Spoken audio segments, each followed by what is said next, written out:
Essa geração que está agora com menos idade, que por exemplo hoje está fazendo vestibular aqui, ela não pode ser formada com a percepção de que a gente deva adotar a mediocridade como sendo nossa referência para algumas coisas. Isto é, deu para passar? Claro que não. E mediocridade, como eu dizia, hábito. O contrário também, que é capricho. Também é hábito. Exemplo, eu viajo bastante, portanto, eu durmo muito em hotel, em viagem. Todos os dias que eu estou viajando, eu acordo no hotel de manhã, sozinho, que é o que a Cláudia espera, certo? Ao acordar, eu estou sozinho. Primeira coisa que eu faço, além de ir ao banheiro, usá-lo, escovar o dente, é lavar o rosto e pentear o cabelo e a barba. Pra quem? Não tem ninguém ali comigo, mesmo, certo? Por que pentear o cabelo e a barba? Pra mim. Sabe por quê? Porque se eu habituar, não tem ninguém vendo, não vou arrumar a cama, pra quê? Vou usar de novo à noite. Tem gente que você conhece o capricho que ela tem pelo banco de trás do carro. Tem tantas coisas naquele banco, resíduos alimentares, que uma inspeção do CSI acharia, né, indícios da Páscoa de 2004. Bolachas que estão ali no meio, encontráveis, quase próximas daquilo que já iria para o museu.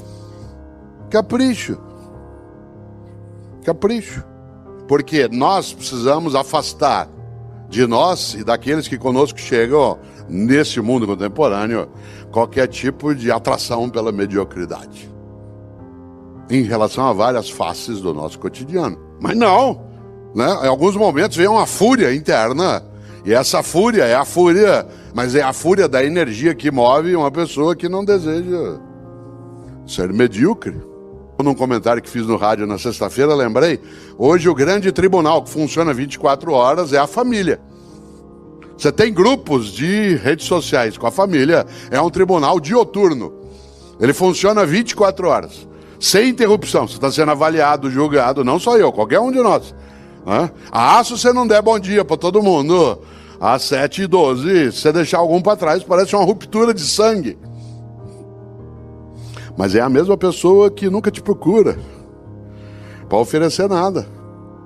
Teu celular tocou. Hoje a gente tem identificador de chamada. Você vê o nome, você sabe que a pessoa vai pedir alguma coisa para você. Ela nunca liga para te oferecer um saco de manga, 1 litro de jabuticaba. Só liga para pedir. Mas te avalia, te julga, se chateia, fica melindrada ou melindrado se você não responde bom dia, família. E nós começamos de repente a nos perder e nos enredar em algumas trilhas que levam a lugar nenhum. E não sobra para nós tempo para aquilo que é importante. Nós passamos uma boa parte do tempo cuidando do urgente e deixamos o importante de lado. Claro que o urgente tem o seu lugar. Aliás, o urgente também tem que ser lidado, mas ele não pode obscurecer o importante. Por exemplo, o que é urgente? Garantir modo de sobrevivência, mas não é a qualquer custo. O que é urgente? É você lidar com aquilo que é a tua tarefa, que aliás te dá o retorno em relação às tuas condições, mas ela não é exclusiva. Uma parte de nós, repito, se dedica e está formando novas gerações com a perspectiva do urgente, deixando de lado o importante. O que é o importante? O importante é aquilo que faz com que a vida tenha propósito. Afinal, um dia partimos. E meu avô é Ettore, italiano. Todos os dias, quando nós, os netos, acordávamos de manhã, e ele vivia no interior de São Paulo, e quando a gente lá estava e podia encontrá-lo, meu avô, todos os dias, quando a gente acordava, ele nos perguntava sempre 2 coisas. E eu passei a vida perguntando isso aos meus filhos, e agora, quando posso, pergunto aos meus netos. Todos os dias, assim que a gente acordava, ele perguntava: quais são os teus planos para o futuro? Todos os dias. Isso era irritante, porque isso nos obrigava a ter que pensar em futuro. E eu só queria aproveitar aquele momento. E ele dizia: não é para você não aproveitar, apenas que você não pode só aproveitar o momento. Mas a grande questão, meu avô, era: quais são teus planos para o futuro? A outra pergunta era mais densa: o que você quer na vida? Ser o mais rico do cemitério? Essa frase não significava não tenha patrimônio, não tenha propriedade. Significava: não tenha só isso. Pense naquilo que serve para a tua vida, que é curta, não ser pequena. Excelência é quando você ultrapassa, quando você vai além. Excel em latim significa aquilo que ultrapassa. Uma pessoa excelente, o que é? Uma pessoa excelente é aquela que vai além do óbvio. Uma pessoa excelente é aquela que faz mais do que a obrigação. Cuidado. Fazer mais do que a obrigação não é trabalhar sem salário, trabalhar sem recurso. Trabalhar fazendo mais do que a obrigação é ter a obrigação como ponto de partida e não como ponto de chegada. Uma pessoa excelente é aquela que parte da obrigação e não chega na obrigação. A obrigação é da onde você segue no começo e não o local onde alcança ao final. Você conhece gente excelente. Você conhece professor excelente, você conhece família excelente, você conhece médico ou médico excelente, conhece garçom excelente. Qual garçom que você gosta? Qual garçom? Que, aliás, né, Benjamin, é uma palavra francesa, né, para nós, garçom. Olha que coisa boa. Para nós, o que é um garçom que a gente aprecia? É aquele que faz mais do que a obrigação. Qual é a obrigação do garçom? Anotar teu pedido, indicar um lugar, trazer as coisas no final. Anota. Qual é o garçom que você gosta de ser atendido? Aquele que faz mais do que a obrigação. Que sugere coisas para você. Que te indica um lugar. Que é capaz de ficar próximo, mas não ao lado, ouvindo a conversa. Que dá dica para você. Que entende um pouco o que você aprecia. Ele te captura, fideliza. E aí você volta. E em vez de ter uma única refeição naquele lugar, se tem uma coisa que você quer, é voltar lá outras vezes. É interessante. É aquela pessoa que é excelente. Olha que coisa curiosa, uma história que aconteceu um dia comigo e com o Fernando, que está sentado aqui, né? Eu não dirijo. Eu não tenho carteira de motorista, não tenho habilitação e não dirijo por uma razão que às vezes parece estranha. Eu não dirijo porque eu não gosto, né? E eu não aprecio fazê-lo. Tem gente que acha: como, você não dirige? Eu digo: eu não dirijo, não boto ovo, não fabrico rádio, né? Tem uma série de coisas que eu não faço no meu dia a dia.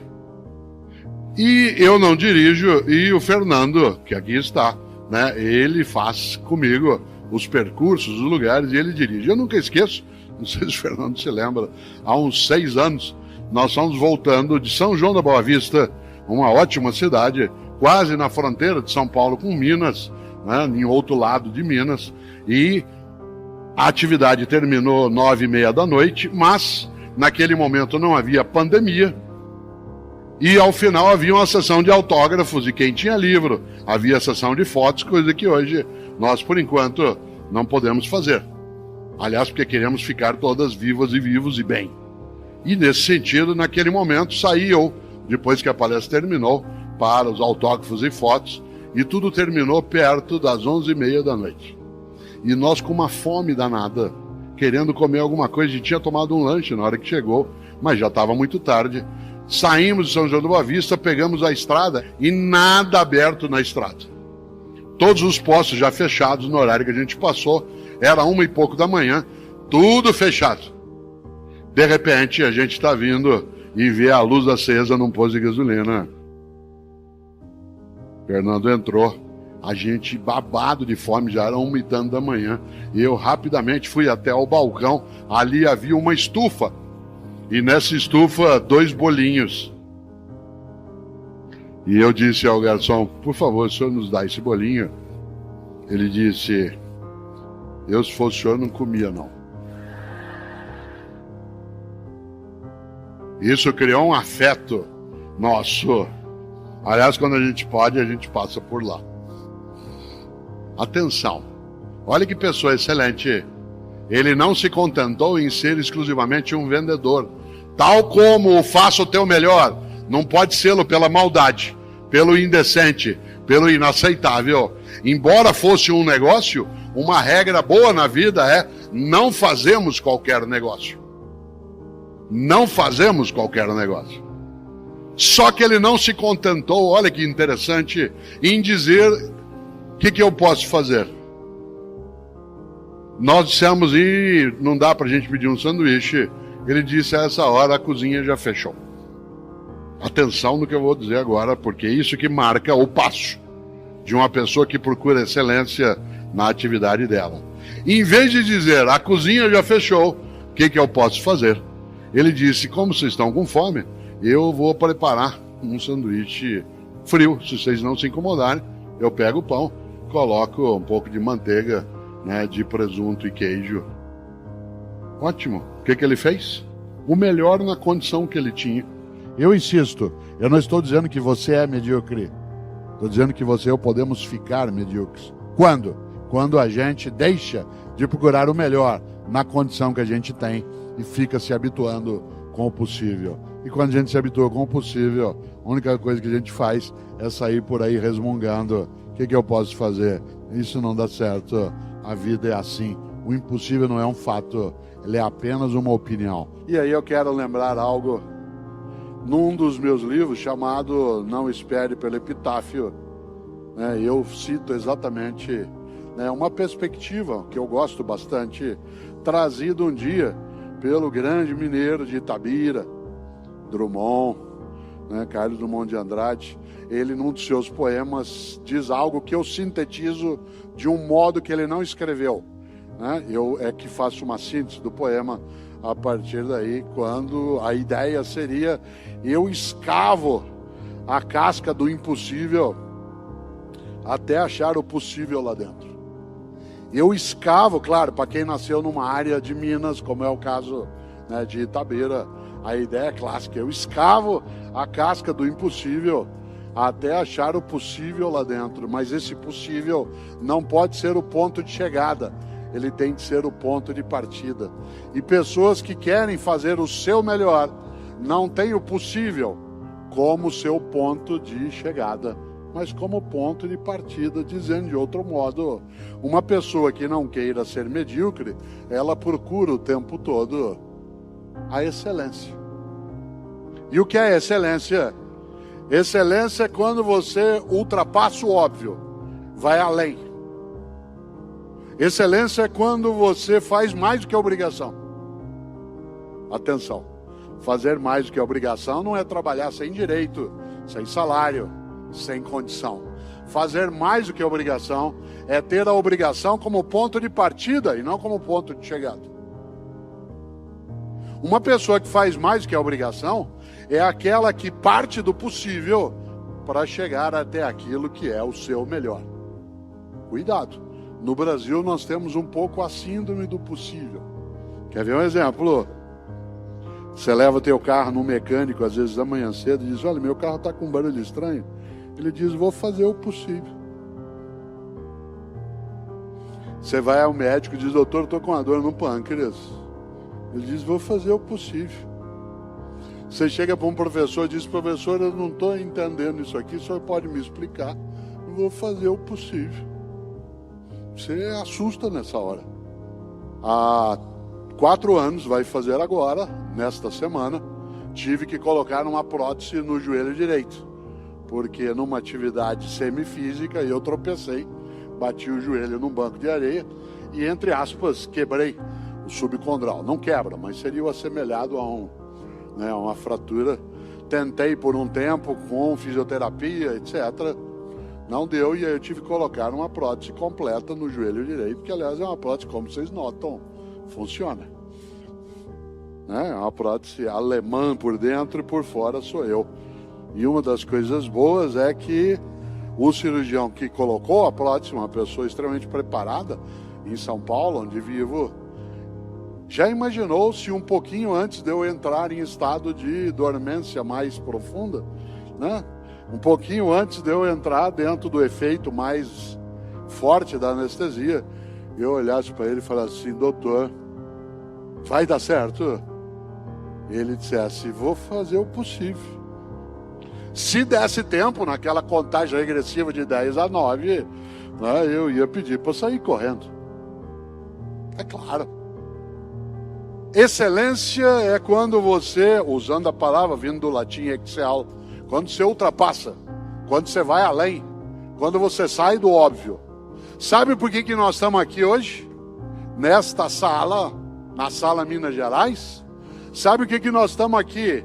Com menos de 25 meses de um cataclisma avassalador, com uma catástrofe na vida humana coletiva que não cessou. Nós estamos aqui porque dezenas de homens e mulheres em vários lugares e também no nosso país fizeram o seu melhor. Foram buscar, não desistiram, se juntaram, muitos pereceram. Perdemos dezenas e dezenas de pessoas no campo da saúde, no campo da segurança, no campo do abastecimento, no campo do transporte. Pessoas que em 2020, um ano desesperador, foram capazes de não desistir. Foram capazes de, quando alguém disse, é impossível fazer uma vacina em um ano. Não existe isso na história recente da medicina. E homens e mulheres como Drummond foram lá escavar a casca do impossível e ficaram nos hospitais, nos centros de saúde, nos lugares de abastecimento, pessoas da área médica, da área de enfermagem, fonoaudiologia, fisioterapia, e pessoas que não tinham oxigênio, que estavam sem equipamento, e foi aí. Essas pessoas fizeram melhor. A gente viu dezenas de fotos no nosso país e várias, de pessoas da área de atendimento sentados no corredor, exaustos, mas sem desistir. Quantos em 2020, você se lembra, eu também, em vários lugares, e aqui inclusive, não foram para casa. Ficavam nos lugares, porque se fosse para casa podiam contaminar a família.